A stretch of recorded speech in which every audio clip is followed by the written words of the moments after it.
Buenas tardes a todos. A través de el siguiente video vamos a presentarle lo que son las pruebas de bondad de ajuste de manera teórica y que son aplicadas en StatFeed ya de una forma directa por la máquina. Entonces, como definición de pruebas de bondad de ajuste, se puede decir que son las pruebas de hipótesis a través de las cuales se verifican si los datos que se observan en una muestra aleatoria se ajustan con algún nivel de significancia a determinada distribución de probabilidad, la cual puede ser uniforme, exponencial, normal, Poisson o cualquier otra. Se utiliza para decidir cuándo un conjunto de datos aleatorios se está ajustando o no a una distribución ya dada. Para eso, entonces, se hace un planteamiento de hipótesis, a través del cual se dice que la hipótesis nula es que la variable aleatoria x sigue la distribución que ha sido asumida con los parámetros estimados. Entonces, como hipótesis alternativa, se tendría que la variable aleatoria x no sigue la distribución asumida.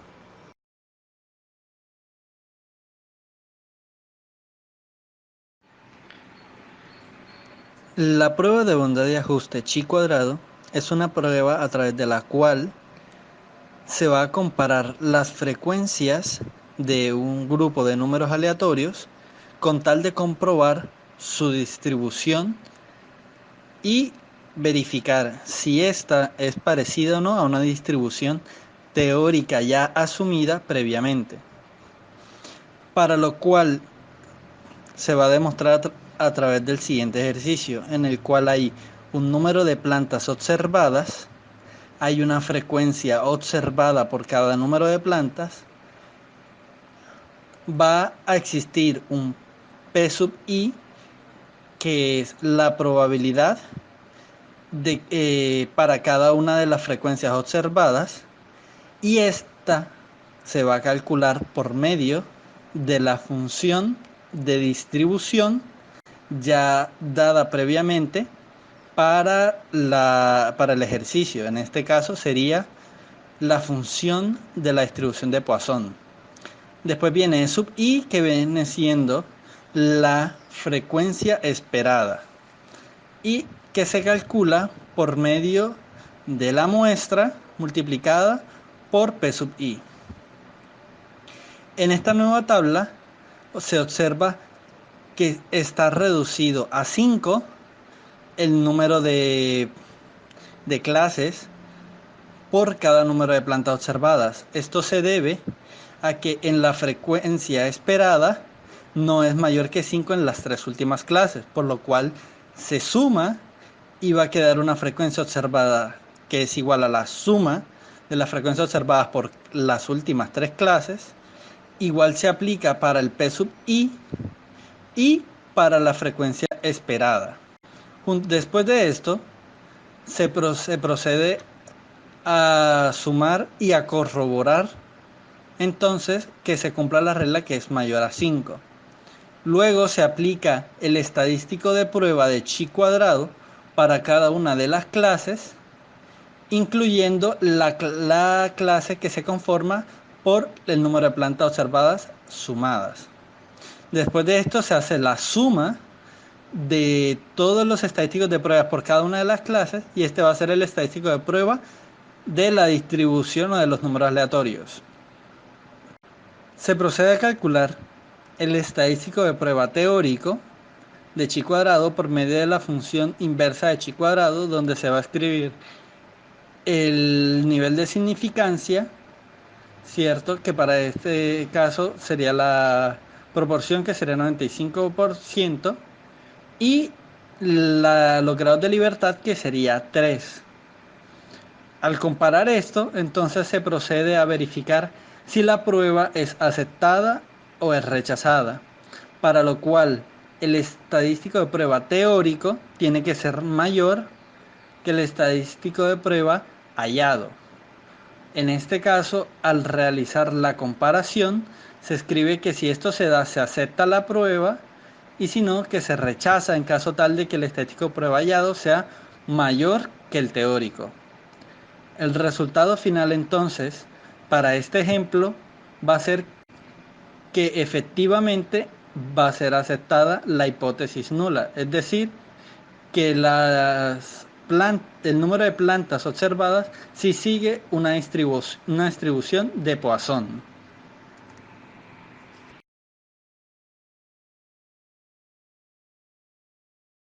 El procedimiento general de la prueba de Kolmogorov es un algoritmo de 6 pasos. El primero es tomar una muestra de datos X, Y y Y. Esta muestra se puede tomar de manera aleatoria o empírica. El segundo es ordenarlos para obtener el YJ, que es mis datos, pero ya organizados, de menor a mayor. El segundo es calcular la diferencia por encima y por debajo. Aquí hay que identificar a la distribución de probabilidad a la que se ajustan nuestros datos, ya que es necesario para poder aplicar la fórmula de más y de menos que vemos en pantalla. Luego, como cuarto paso tenemos hallar el estadístico de prueba. Este también está dado por una fórmula, la cual nos dice que debemos identificar el valor máximo que tenemos entre de más y de menos. El quinto paso es hallar nuestro valor crítico, es decir, nuestro de alfa. Este de alfa lo hallaremos con el nivel de significancia, nuestro alfa, y el tamaño de la muestra n. En el caso de que no nos proporcionen esta información, hay una tabla que se las mostraré más adelante que nos ayudará a hallar este de alfa. Y finalmente el sexto paso es el paso que nos ayudará a concluir nuestra prueba y a concluir si rechazar o aceptar la hipótesis nula, que va dada por un criterio que es si D, que es nuestra estadístico de prueba, es mayor que mi D alfa, entonces yo rechazo mi hipótesis nula. De lo contrario, se concluye que no hay evidencia estadística para rechazarla. A continuación, pues, les explicaré un ejemplo para mayor entendimiento de estos 6 pasos. El ejemplo que vemos en la pantalla dice lo siguiente: se encontraron los siguientes 18 datos y se sospecha que la variable aleatoria es normal. Como podemos ver, aquí nos dicen a la distribución de probabilidad que según el investigador se ajustan estos datos, con una media de 11.033 y una desviación de 6.90. Realizar una prueba de bondad y de ajuste pertinente y concluya y comenta sus resultados. Aquí lo que vamos a hacer es verificar si los datos tomados si siguen una distribución de probabilidad normal. En nuestro ejemplo, identificar nuestros datos a la distribución en la que esta se ajusta, procederemos a utilizar el algoritmo de los 6 pasos para aplicar la prueba de Kolmogorov. El primero era organizar los datos de menor a mayor. Como podemos ver acá, nuestro J, que es nuestra N, y nuestra YJ, que son nuestros datos organizados de menor a mayor. Luego, tenemos que hallar nuestros máximos tanto por encima como por debajo, y para poderlos hallar hay que identificar primero que todo a la distribución de probabilidad a la que se ajustan estos datos.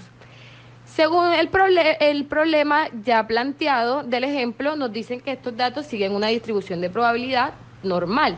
Es por esto que aquí en nuestro FYJ vamos a aplicar la fórmula de la distribución de probabilidad normal, la cual nos dice que tenemos que tener la media, la desviación y nuestro X, que viene siendo en este caso nuestro J. Luego que ya tenemos identificado esta distribución de probabilidad, sí procederemos a hallar nuestros máximos tanto por encima como por debajo. Aquí ya utilizaremos la fórmula dada anteriormente que venía, que nos ayudaba a poder calcular estos datos. Esta fórmula nos dice que J, que viene siendo nuestra N organizada de menor a mayor, sobre n, que es el total de número de datos. Con esta fórmula podemos hallar el máximo valor por encima de cada uno de nuestros datos. Seguido tenemos el máximo valor, pero por debajo, que está dada por la fórmula de j-1 sobre n. Y luego de que ya tenemos estos dos datos, procederemos a hallar los máximos y los mínimos totales.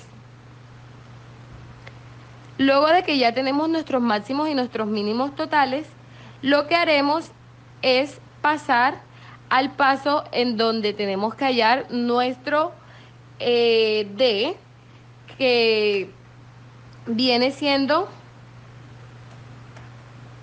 el estadístico de prueba.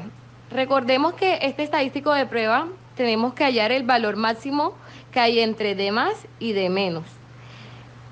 Como podemos ver, aquí ya sacamos nuestro valor máximo de D más y nuestro valor máximo de D menos, el cual es 0.25 de D más y 0.27 de D menos.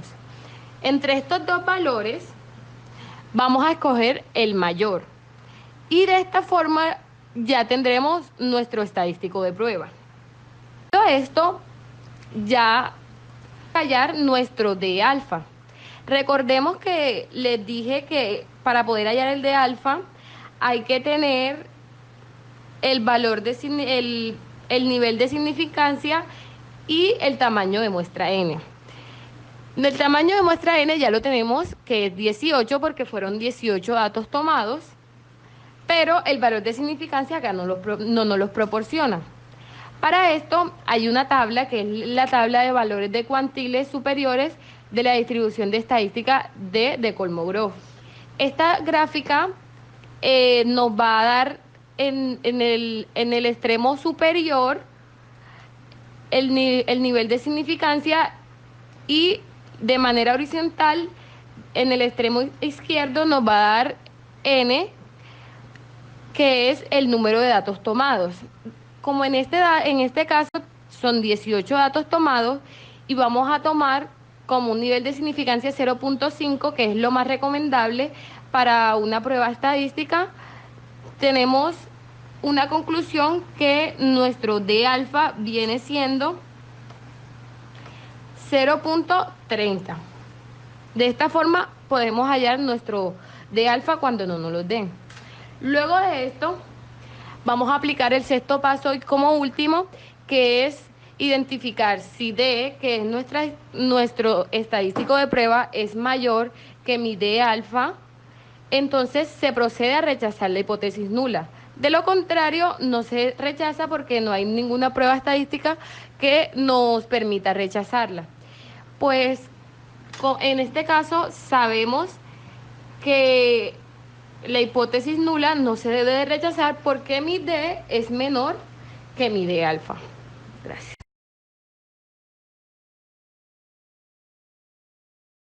La prueba de Anderson-Darling es otra de las pruebas de bondad de ajuste de distribución acumulada. Esta se dio a conocer en 1954. ¿Cuál es su propósito? Corroborar si una muestra de variables aleatorias proviene de una población con una distribución de probabilidad específica. Esta es una modificación de la prueba Kolmogorov-Smirnov, aunque la Anderson-Darling tiene la virtud de detectar discrepancias a los extremos de las distribuciones. ¿Qué mide? Mide que también siguen los datos una distribución específica para un conjunto de datos y distribución en particular. Mientras mejor los datos se ajusten a la distribución, menor será el estadístico. La prueba de Anderson-Darling sigue la siguiente ecuación, donde Wn al cuadrado es el estadístico de prueba de Anderson-Darling. Una de las desventajas de la prueba de Anderson-Darling es que es muy sensible a los extremos, quiere decir en las colas. No es confiable para la distribución de tipos discretos y además hay que calcular todos los datos críticos para la cantidad de los datos resultantes. El procedimiento general de la prueba consiste en lo siguiente. Primero debemos organizar los datos, enumerar los datos que nos dan. El segundo paso es ingresar los datos. El tercer paso es acomodar esos datos de forma ordenada de menor a mayor. Luego que tenemos los datos ordenados, vamos a calcular la media y la desviación estándar. La media en Excel la podemos calcular con la fórmula igual PROM y seleccionamos el rango de los números a los cuales le vamos a calcular la media. En este caso tienen que ser los datos ordenados de menor a mayor. Para hacer la desviación estándar, utilizamos la función igual.desves y seleccionamos el rango, el mismo rango de números ordenados de menor a mayor. El cuarto paso es hacer la estandarización. Cuando realizamos la estandarización nos estamos refiriendo a uno de los valores en la función de Anderson-Darling. Por lo tanto, para calcular la estandarización debemos seleccionar el primer dato de la columna de los datos ordenados menos la media sobre la desviación. Para poder calcular toda la estandarización de los datos que tenemos que fijar la media y la desviación hundiendo F4. Para calcular la distribución normal de la probabilidad usamos la función igual distri.nor. Abrimos paréntesis, dato estandarizado con una media de 0, una desviación de 1 y el valor verdadero, porque queremos calcular números acumulados. Después de hallar los datos de la probabilidad, procedemos a hallar el valor estadístico del Anderson-Darling. Este lo calculamos 1 menos los datos de la distribución normal, quiere decir los datos obtenidos anteriormente. Cuando ya tenemos estos datos, lo que vamos a hacer es copiar dichos datos de igual forma de menor a mayor. Solamente vamos a pegar los números, por lo tanto vamos a pegar los datos con la opción pegado especial de números. Proseguimos para calcular ya en general la forma de Anderson-Darling con los datos que tenemos. Para esto hacemos igual, abrimos paréntesis, 2 por la columna del dato 1, menos 1, cierro paréntesis, abro paréntesis, logaritmo natural de los datos que hayamos en la distribución normal, el primer dato, cerramos paréntesis, más el logaritmo natural de los datos de menor a mayor que calculamos en el punto anterior y cerramos paréntesis. Luego que tenemos estos datos, hacemos la sumatoria de todo esto para hallar finalmente el estadístico de prueba, que hace parte de la fórmula general, como le había dicho anteriormente. El último paso es calcular la sumatoria de los datos entre el total de datos que tenemos menos el total de datos. Y esto como tal nos dará el estadístico de Anderson-Darling finalmente. Para comprobar que los números sigan o no sigan una distribución, tenemos que comparar con la prueba de Anderson-Darling explicada anteriormente.